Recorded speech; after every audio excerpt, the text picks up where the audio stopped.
जिंदगी उसी की जिसकी मौत पे जमाना अफसोस करे गालिब। यूं तो हर शख्स आता है दुनिया में मरने के लिए। बिल्कुल दोस्तों, ऐसे बहुत से चेहरे आते हैं और चले जाते हैं, लेकिन याद सिर्फ वही रहते हैं जिन्होंने इस देश और समाज को अपनी एक अलग छवि दी है, अपना एक अलग रूप दिया है और एक अपनी अलग दिशा दी है। ऐसे ही अगर मैं आपसे कहूं, दो शब्द हैं, दया और निस्वार्थ भाव, तो सबसे पहले आपके जहन में क्या आता है?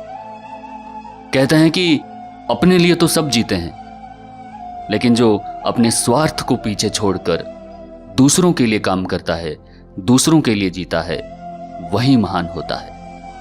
और आज हम ब्लैक डायरी के इस एपिसोड में बात करेंगे एक ऐसी ही शख्सियत के बारे में जिनका नाम है मदर टेरेसा, जो भारत की नहीं होने के बावजूद वो भारत आई और यहाँ के लोगों से वो असीम प्रेम कर बैठी और यहीं आगे का उन्होंने अपना जीवन बिताया और अनेक महान कार्य किया। जी हाँ दोस्तों, आप देख रहे हैं बायोग्राफी ऑफ लीजेंड्स और यह है एपिसोड नंबर 2।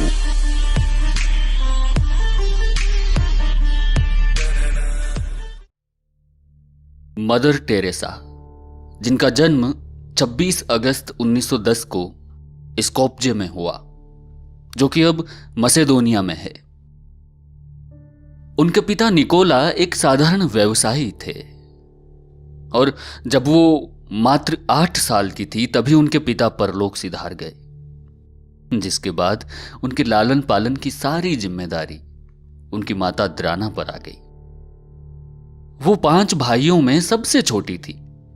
वो एक सुंदर, अध्ययनशील और परिश्रमी लड़की थी।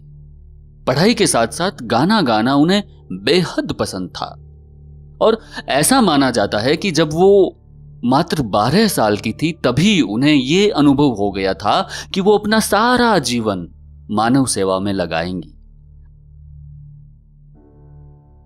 और जब वे 18 साल की हुई तो उस उम्र में उन्होंने सिस्टर्स ऑफ लोरेटो में शामिल होने का फैसला किया। तत्पश्चात वो आयरलैंड गई, जहां उन्होंने अंग्रेजी भाषा सीखी। सिस्टर टेरेसा आयरलैंड से 6 जनवरी 1929 को कोलकाता में लोरेटो कॉन्वेंट पहुंची।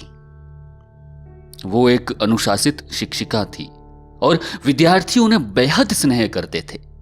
उनका मन शिक्षण में पूरी तरह रम गया था, पर उनके आसपास जो गरीबी और दरिद्रता और जो लाचारी जो फैली हुई थी, उससे उनका मन बहुत अशांत रहा करता था।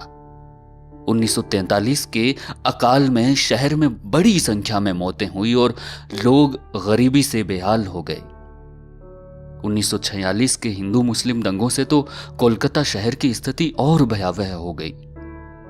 वर्ष 1946 में उन्होंने गरीबों, असहायों, बीमारों और लाचारों की जीवन पर्यंत मदद करने का मन बना लिया और इसके बाद मदर टेरेसा ने पटना के होली फैमिली हॉस्पिटल से आवश्यक नर्सिंग ट्रेनिंग पूरी की और 1948 में वापस कोलकाता आ गई और वहां से पहली बार वो तालतला गई, जहां वो गरीब बुजुर्गों की देखभाल करने वाली संस्था के साथ रही। उन्होंने मरीजों के घाव धोए, उनकी मरहम पट्टी की और उन्हें दवाइयां दी। धीरे धीरे उनके कार्य से लोगों का ध्यान वो अपनी तरफ खींचती रही और इन लोगों में देश के उच्च अधिकारी और भारत के प्रधानमंत्री भी शामिल थे, जिन्होंने उनके काम की सराहना की। मदर टेरेसा के अनुसार इस कार्य में शुरुआती दौर बेहद कठिन था।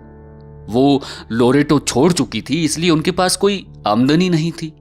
उनको पेट भरने तक के लिए दूसरों की मदद लेनी पड़ती थी। जीवन के इस महत्वपूर्ण पड़ाव पर उनके मन में बहुत उथल पुथल हुई।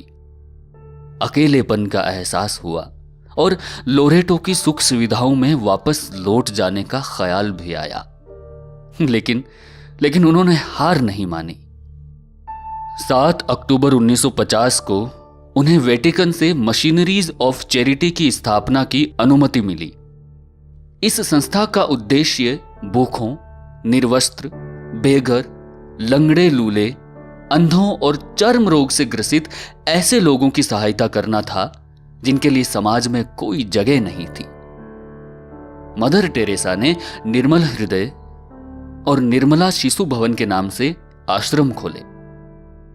निर्मल हृदय का ध्येय असाध्य बीमारियों से पीड़ित रोगियों व गरीबों की सेवा करना था जिन्हें समाज ने बाहर कर दिया हो। निर्मला शिशु भवन की स्थापना अनाथ और बेघर बच्चों की सहायता के लिए हुई। वो कहते हैं ना, सच्ची लगन और मेहनत से किया गया काम कभी असफल नहीं होता। ये कहावत मदर टेरेसा के साथ सच साबित हुई। मदर टेरेसा को मानवता की सेवा के लिए अनेक अंतर्राष्ट्रीय सम्मान और पुरस्कार प्राप्त हुए। भारत सरकार ने उन्हें 1962 में पहले पद्मश्री और 1980 में उन्हें देश के सर्वोच्च नागरिक सम्मान भारत रत्न से नवाजा और संयुक्त राज्य अमेरिका ने उन्हें वर्ष 1985 में मेडल ऑफ फ्रीडम से अलंकृत किया। मानव कल्याण के लिए किए गए कार्यों की वजह से मदर टेरेसा को 1979 में नोबेल शांति पुरस्कार मिला। उन्हें यह पुरस्कार गरीबों और असहायों की सहायता के लिए दिया गया। मदर टेरेसा ने नोबेल पुरस्कार की $1,92,000 की धनराशि गरीबों के लिए एक फंड के तौर पर इस्तेमाल करने का निर्णय लिया।